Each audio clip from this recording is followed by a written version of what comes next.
Hello guys, untuk video ini saya akan mengajarin kalian step by step cara membuat poster dengan menggunakan Canva. It is pretty easy step, so don't worry.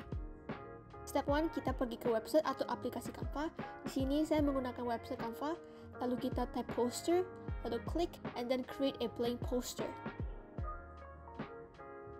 In Canva, it is very easy to make posters because they already give templates to choose. Jadi di step kedua, kita akan memilih template yang kita suka.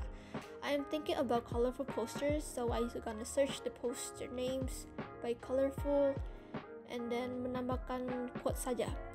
Aku akan menambahkan tulisannya menjadi "Don't be afraid to give up the good to go for the great."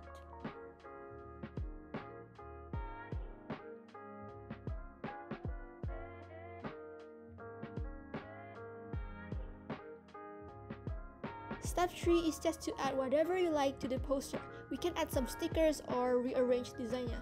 Di sini saya akan rearrange desainnya sedikit, dan untuk flowersnya aku ingin menggantikan warnanya.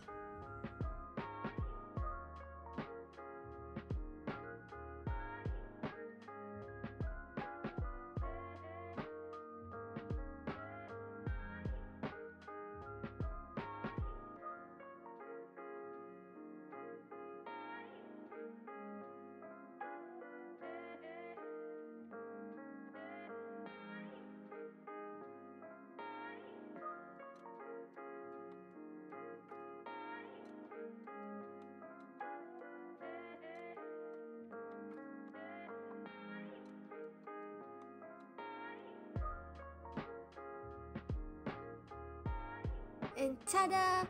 Our poster is done and it is ready to be submitted. Thank you for watching this video, and don't forget to subscribe and like this video.